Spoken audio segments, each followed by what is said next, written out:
Welcome to Daily Success. Listen in on these personal conversations with today's leaders, innovators, and influencers as they discuss daily success principles, systems, and solutions. Get ready for Daily Success. Now, here's your host. Hi, everyone. This is Tammy Patzer, and I'm really excited to introduce today's guest, Marian McSpadden. Marian, along with her husband, owns a multi-million-dollar business. She was born in the secluded culture of a horse-drawn buggy religious organization. When she was 34 years old, a strong force within her took her beyond the world as she knew it. Immediately, she was attracted to education. She took a GED and later graduated with a bachelor's degree. She sees no skin color and has a strong ability to bridge cultural gaps and speaks to corporate, women's, and other groups. You want her to speak to your group because she is so inspiring by her directness and authentic stories. Marian believes everyone deserves the chance to live a joyful, free, and fulfilled life. Through private coaching, Marian teaches with a real roadmap how she got free one time by literally fleeing in the dark, and how the second time she got free by staying and working it out. The process to hope and healing is faster and more fun with one who is committed to you, and that is Marian. So welcome, Marian. Thank you, Tammy. This is pretty exciting because I'll just have full disclosure, everyone. I actually met Marian and we were roommates. So I got to know a little teeny bit about her, but I'll let her tell you her story. She has a unique background and she literally escaped in the dark of night. So let's start your story, Marian, with that and why in the world did you want to escape? Well, Tammy, I appreciate this opportunity to share with your listeners, and hopefully they can see themselves in part of this story where, sometimes you go along in life and you don't even realize that life isn't working because you're just living life as you know it. And that's how it was for me. It was just living life as I knew it. I didn't look at it as a bad life. I didn't look at it necessarily as a good life. I was just living life. Several things happened when I was 28 years old. I took on the role of becoming a mentor to mentor women to birth their babies at home.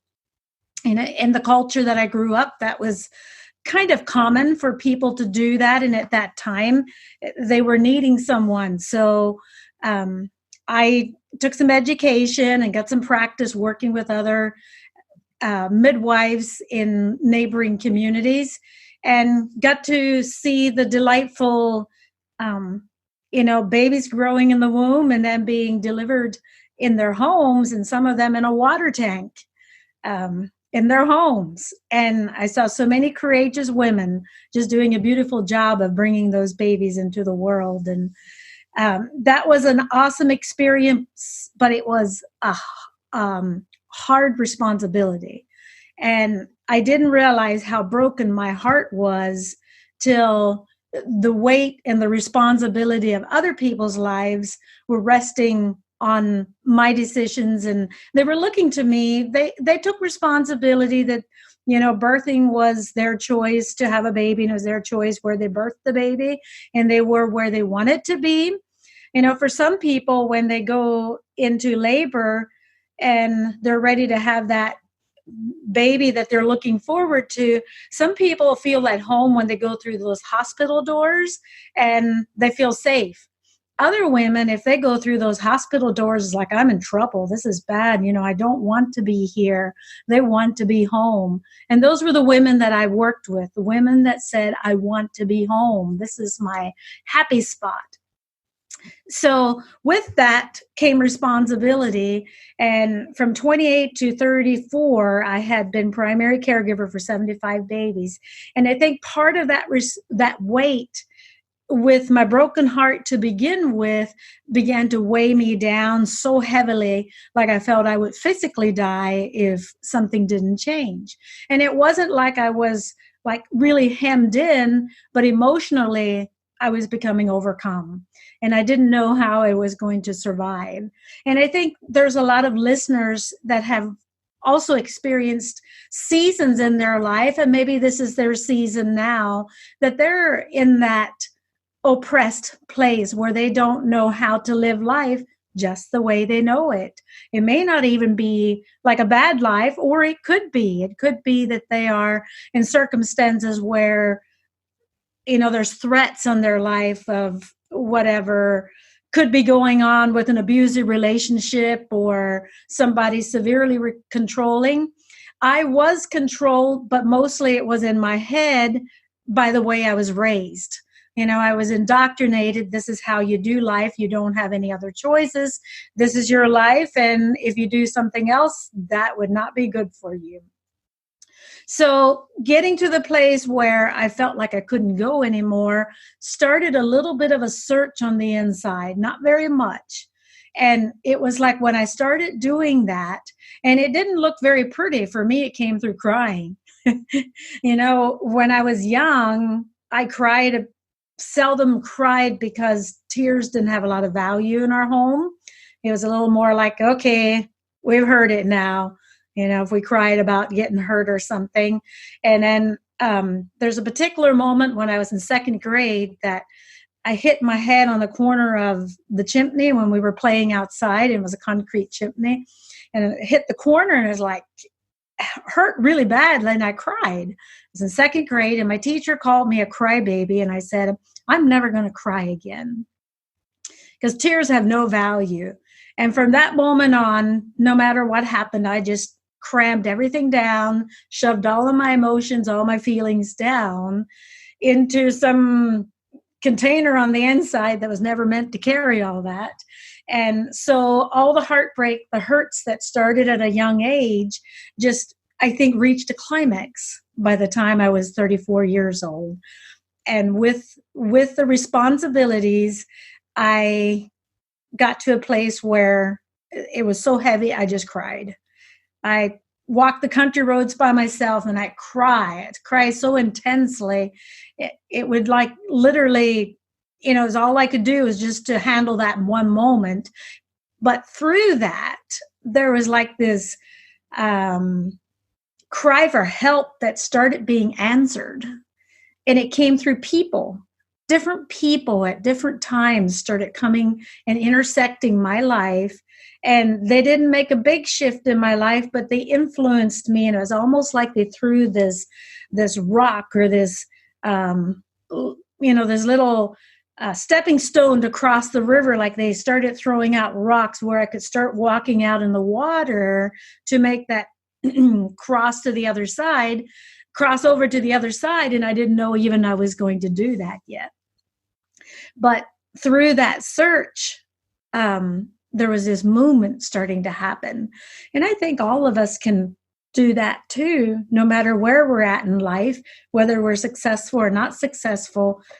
If we have that desire to learn more of something, we can start seeking. And when that seeking happens, it's amazing what happens when that new information comes in. We start becoming transformed in that area.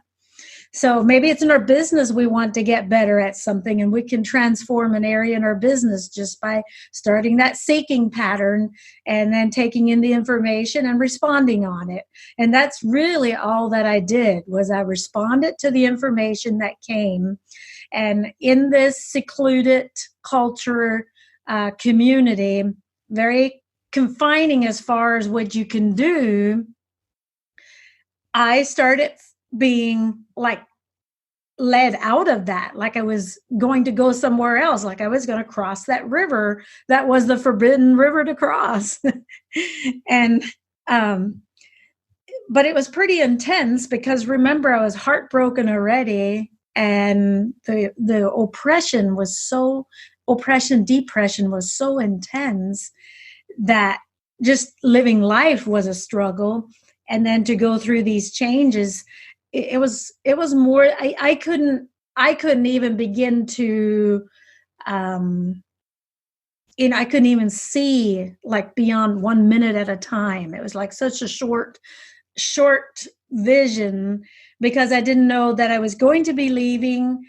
And then when it felt like I was going to be leaving, I was terrified, because I was always taught that if I crossed that river, I'd go to hell. And that was part of the culture that I was raised in, was like, you need to stay in this culture, in this religious setting. And if you do something else, that is pretty slippery slope to hell. So through that desperation of not wanting to go to hell, it just doesn't sound good to me to burn in the fire, is what I was taught. So in those, like I was being led out in this river through my own seeking and my own information that was coming to me through seeking. So it's kind of like my own journey, but I was influenced by people who just gave me knowledge and things that helped me take those steps, till I'm in the middle of the stream and I'm going under, because this is, I can't make the break, but I can't go back anymore, and I'm going under. And it was in that very intense moment that I really just made a decision to trust God. And I thought, if I put myself in his arms, that I'm so close to him that I would be like literally next to his chest in his arms. He's not going to hell. I won't be going to hell. And it became my refuge. It became my safety. And I'd always thought of God as being this far away, angry God that you have no access to. If you don't do good enough here, you're going to go to hell. And, that's it. No other option. And instead, I discovered that he was a God who came near, and he helped me in this life. And it wasn't just about waiting till I die to either go to heaven or go to hell.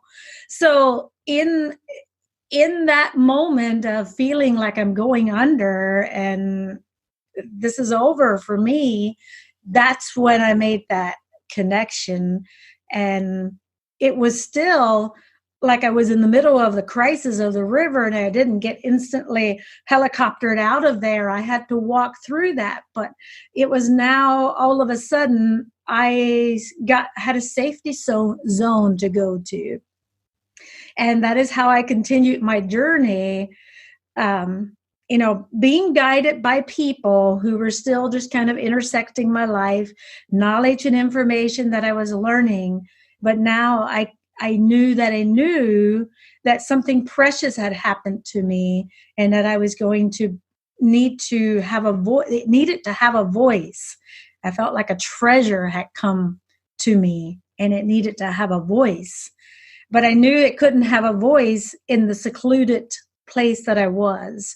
So part of that compelled me forward too, and gave me a vision to go forward.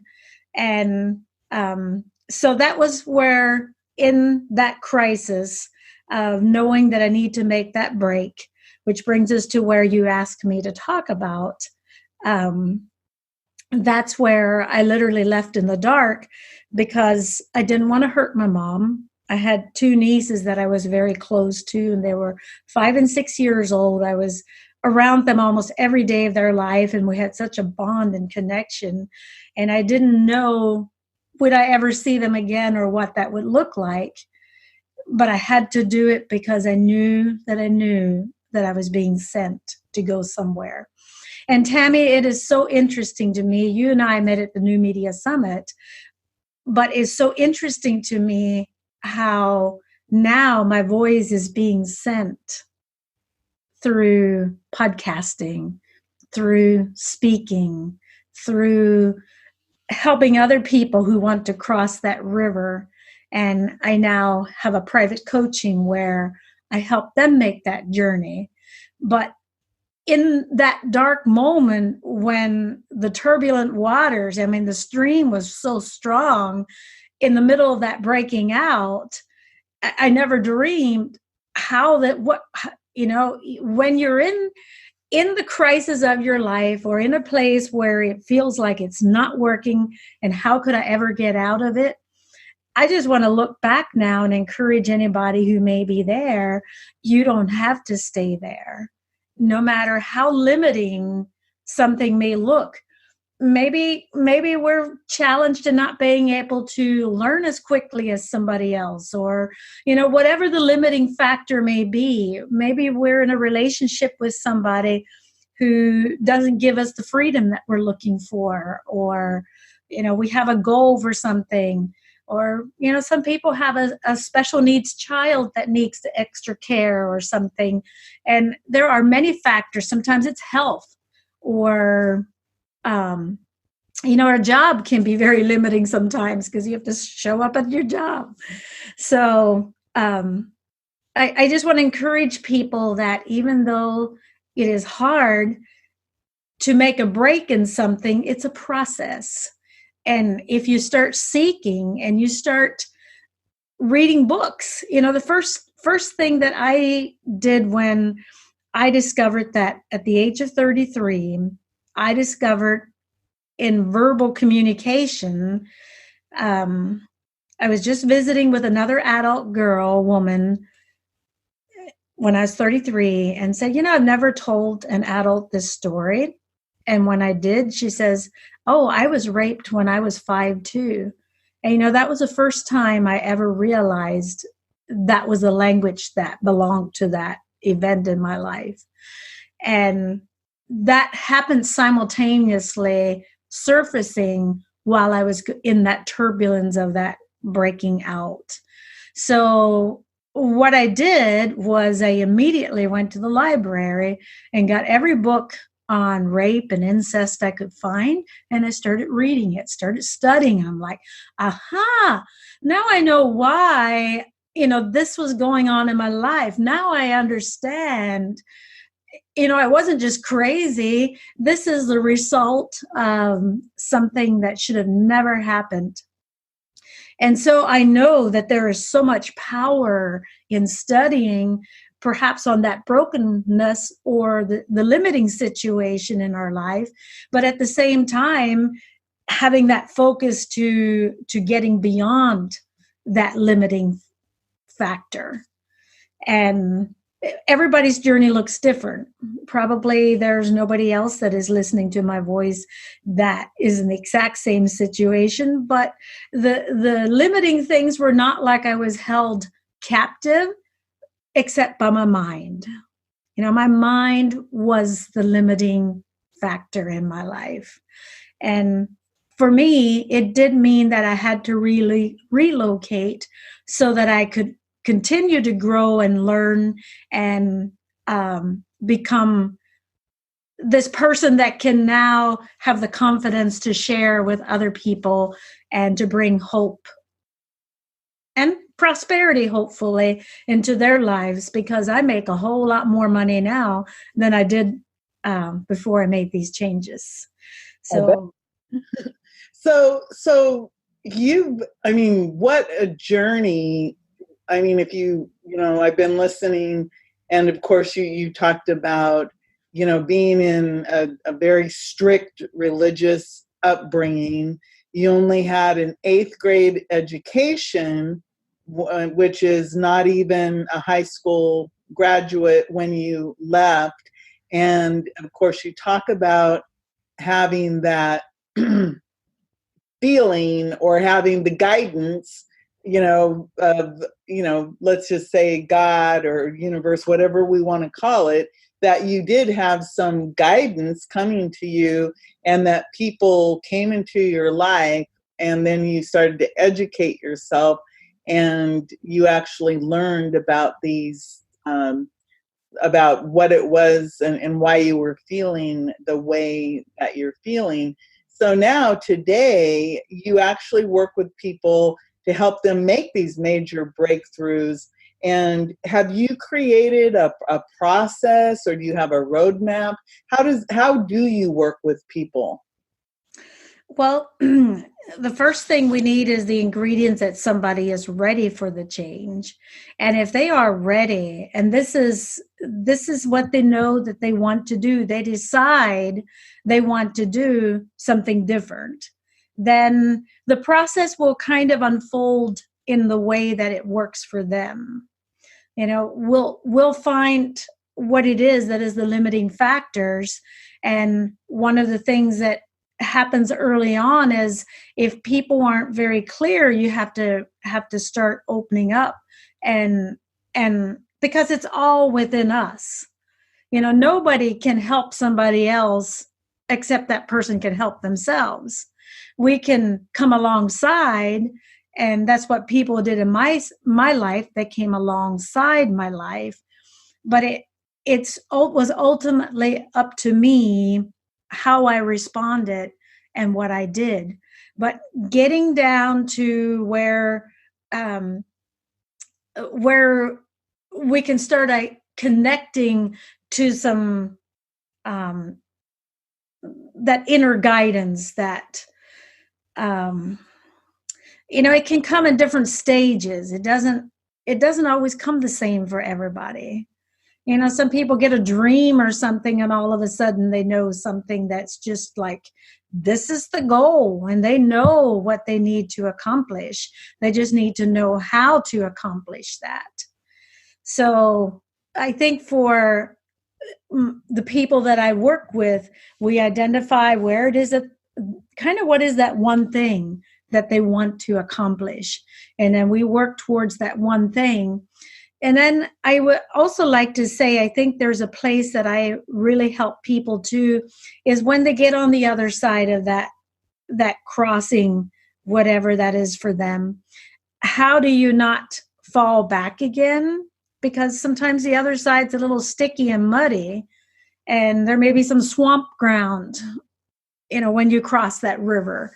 And I think I could be a really strong support for people to continue to find a higher level in that new territory, because we become very vulnerable to old thinking patterns and old ways of responding when we're headed to new territory, maybe in a relationship. The other thing that I realized too for myself, and probably a lot of listeners, we've probably been in a room full of people and felt lonesome. And then we go home, and when we get to the house, we're still lonesome. We go to bed lonesome, we get up lonesome, and there is something that is missing in our life. There's a disconnect. And I also like to think about helping people bridge that gap where that disconnect isn't there, and they can connect with people in a group setting, and then they can connect. They're connected, so when they come home, either they can connect with a family that's there, or if they're single and they're living by themselves, that there's a fullness there, and not that constant gnawing emptiness. And that would certainly be something that was a huge transition in my life. Of you can be in a community with lots of people and lots of family and still be alone. I can really understand that, because there are so many people in the world who they don't understand that they keep looking to the outside to make them fill up, but it starts within you to fill up from the inside, and to have that spiritual connection, or whatever, again, that connection that you have, that where you're developing your own self-worth and everything. So I have a question. So you mentioned how you had to leave behind your mother and your little nieces. Did you have to sever those ties forever, or were you ever able to reconnect with any of the people you had to leave behind? Well, that was a process as well. because they couldn't see me. Now, the children were innocent. They loved me regardless. But then the parents became protective and didn't want them to love me anymore. And they did their best to destroy that love because it was a threat to them, because these girls would have followed me anywhere. They just loved me. And so that became a very, very difficult thing for me to continue to walk out. And now these girls are grown in their early 20s, and they're doing well in life. But they've been taught that I'm kind of bad on the outside. I'm on the other side of the river. And I made that journey that should have never been made. And so we do have a phone connection and we get to see each other occasionally, but it's been hard. At best, it's been hard. There's been times when we've been able to be together. But it's almost like it opened up wounds. It's like you loved and you missed and it hurt so much. Sometimes it's hard to know how to be around those relationships and have such a limiting access. Now that they're grown and they're able to make their own decisions, they're taking on what they've been taught. And till they're ready to cross that river, at least in saying their minds become freed where they can either stay in the culture and still be free enough to love again and not feel threatened by it, or they want to cross the river themselves. And with my mom, she was very angry. It hurt. And they say hurt and anger is, they're kind of side by side. You hurt and then you become angry. And she had to fight that a lot. And she passed away a little over 2 years ago. And I was able to be with her and help care for her at the end. And it seemed like before she passed, she made peace with where I was. Maybe she didn't understand why I was on the other side of the river, but she understood she couldn't control me on the other side of the river, and she turned that loose. So in essence, she kind of set me free to be on the other side of the river and not judge me for it. But that was kind of like in her last half year of her life. And it was very special for me that the relationship was restored enough that we were able to do that. And that meant that I did a lot of things by reaching out and going above and beyond over and over and over, even when it hurt, even when it didn't always seem like it was that great. Of like, why do it? Because it doesn't seem like it's that right. But I believe that it is right to honor your parents, and I wanted to do that. So I did my best to honor my parents, but I couldn't be who they wanted me to be. And when she passed, it was I was with her when she passed, and it kind of felt like while she was passing, my heart was breaking, but it was also being healed at the same time. So it hurt, but at the same time, it felt like there was a healing in the hurt. And I grieved my mother's death immensely too, because all those feelings and emotions had gotten touched again. And so I really grieved and I really hurt after my mom passed. But I felt like there was a healing side to it that was being healed for all the years of the separation. I don't know if that makes any sense or not. It's kind of hard to describe it.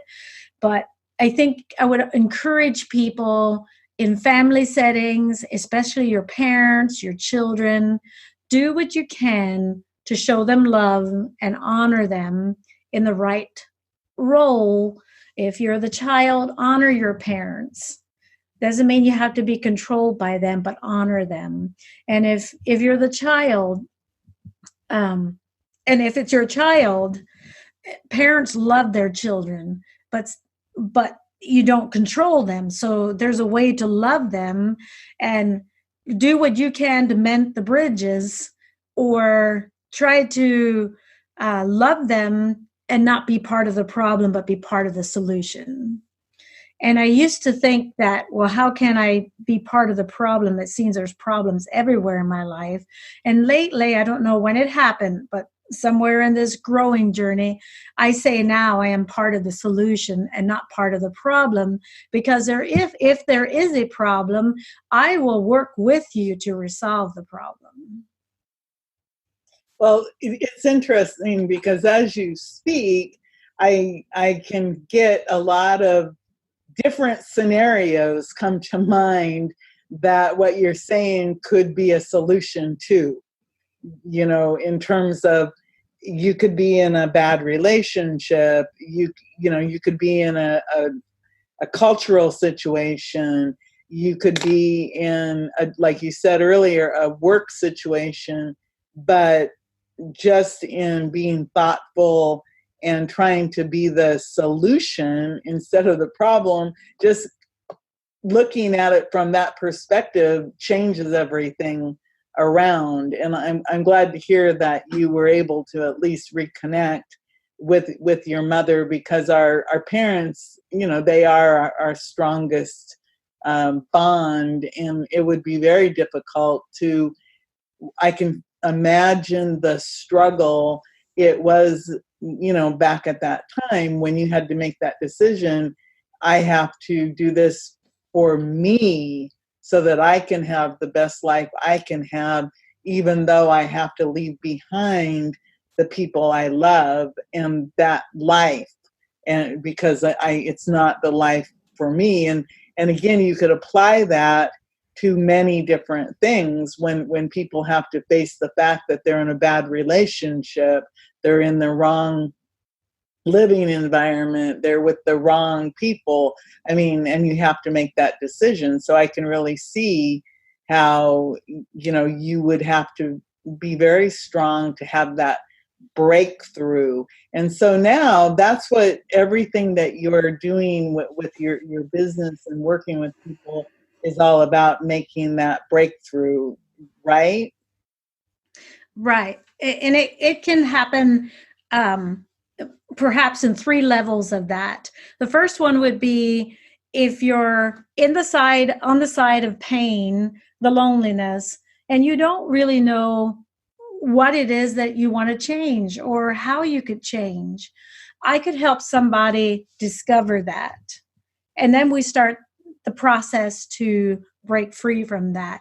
Or maybe people are already starting to cross the river. They know that there needs to be a change in this area in their life, and they just need some help to guide them along that way. Or maybe you've made the break and you're kind of coming out on the other side. It is still muddy. You're in the swamp. And if I'd had somebody like me, or if I know what I know now, I would have saved a lot of, potholes I stepped into and, thorny areas I got into that just, wrong decisions will usually produce pain for multiple people. And that's what I would be so grateful if I could help somebody else go through that part of their journey with making good decisions and not having to spend the years hurting like I had to because of decisions that produce pain.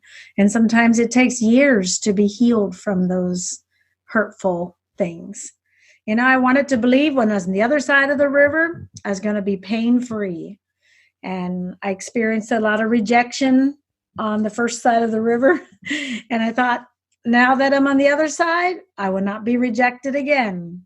Well, hello. Here shows rejection up. So there's things that can be done because I was pretty free when I went through that deep, intense, life-changing experience. I had to become so transformed that I was teachable and I was moldable, and I would have been such a joy to work with if the right people would have got a hold of me. because I was hungry to learn, and I listened and I learned and I responded. And I know I grew very quickly at first, but then I just very quickly found myself back into a stagnation type of a situation where it took years to work my way out of the stagnation. But this time I did it without escaping the situation. I worked it out in the situation. Wow. If people, one of the things you say, and again, this can be applied to life in general, anywhere from personal relationships to parent-child relationships to business relationships to job relationships, the process of learning how to cope and how to respond. And like you said, if you could shave years off of the journey just by having somebody who can say, hey, let's take a look at this, and instead of making this decision that's going to add pain, let's look at a different decision so you don't have to go through all of that pain. So how do you work with people? Do you work with them in person, over Zoom, Skype? How do you work with people? Zoom. So we can be anywhere in the world, literally anywhere in the world, and we can talk. And we have emails, so we can communicate, information and some worksheets and things that I would share. But hopefully, by the time we're done, these people that are listening to me, if they would choose to connect with me, would find that they now have a love for learning, and that they will always keep learning, because, in my journey, no one was the end all be all. It was always a growth. It was like, this person helped me in this area, and then this person came into my life and they influenced me in this area. And it was like a building block, like just continuing to build with various people's support. And I'm so grateful for those people.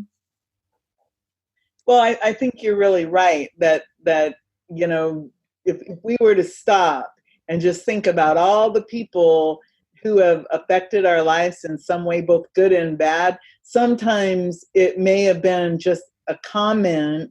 It could have been a smile. It could have been some something that happened, and those people made a difference to us. Sometimes I will think about, people who, maybe I only knew them for 15 minutes, but they offered me some advice that I took that ended up helping me. Or there's other people that were mean to you, and yet even that sometimes makes you, move into a different situation that can end up being positive. So if somebody wants to reach out to you, Marian, what's the easiest and best way to do that? They can connect directly to me by going to my website, and that is www.everythingyouTry.com. EverythingyouTry.com. My name also works, MarianMcSpadden.com. And there is a video that they can actually hear me talk. It's a little more for speaking, perhaps more than the coaching side, but you still get to hear a little bit of who I am. Then there's a link there they can click on that says connect with me. That will take them to a scheduler, and they can schedule a free consultation with me and see how we could fit together, how we could work together to change something in their life and bring a reformation. The other way is, if they scroll down a little bit farther, they'll see another link where they can get my free chapter. And so they can connect with me in that way too. Great. I did all those things. Awesome. Thank you. And learned about it. And like I said, obviously we could have more conversations about many different topics, but I think it's really important for people, like you said, you had, you made a major shift in your life. And, you were already, in your 30s when you made this big major decision, and then you had to move forward. And like you said, it wasn't like you thought it would be. You thought, oh, when I'm free, I'm free. But then you realize that real life gets in the way. And I think we all have that happen to us, where we think, well, if we get it ourselves out of this, then everything's going to be wonderful.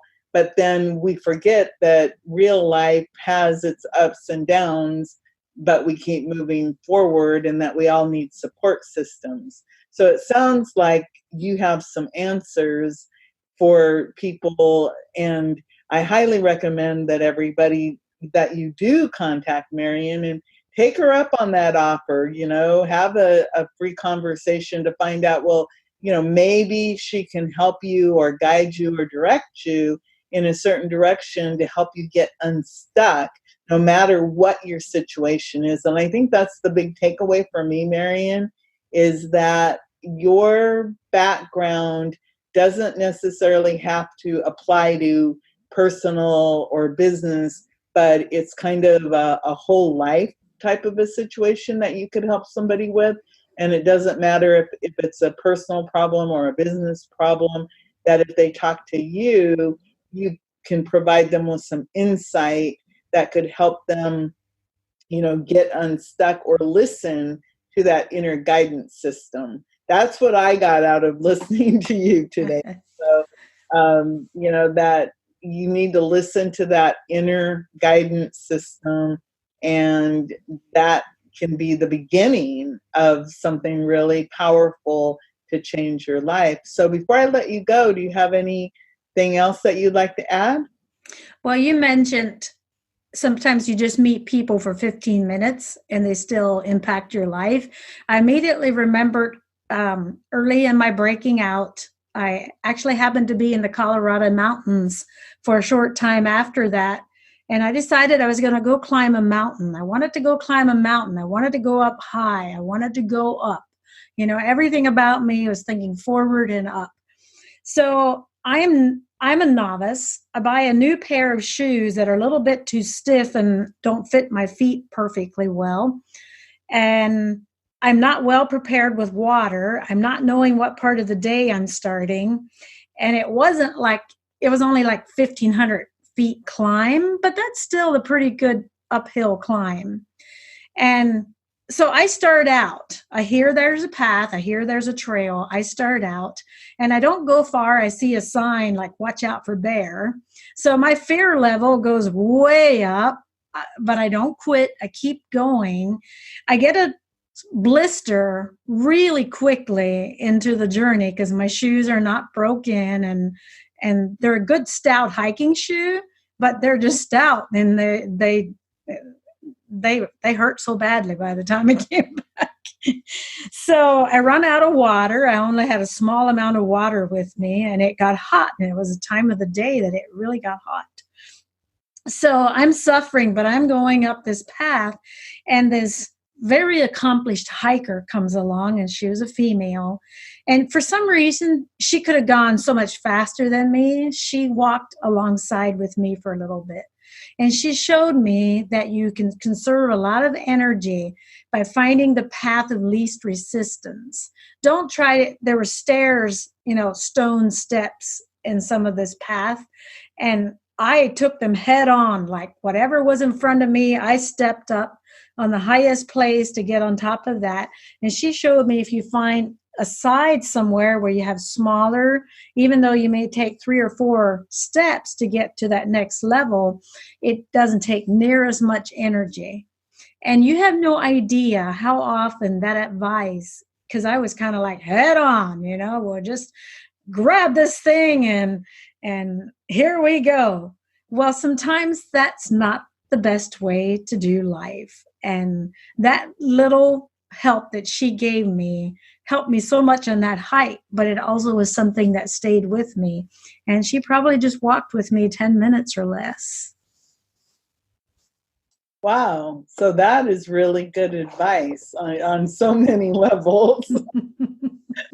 Everything from when you hike, make sure you're better prepared, but in life in general, look for the path of least resistance. That's really good advice to end on. So everyone, we've been speaking with Marian McSpadden. Go check out her website, everythingyouTry.com, or you can just go to marianmcspadden.com. And of course, I'll have all these links in the show notes so that you can find everything. So everyone, thank you so much. And Marian, thank you.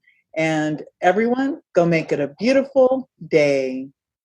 You've been listening to Daily Success. Tune in again and subscribe. Never miss a moment of daily success.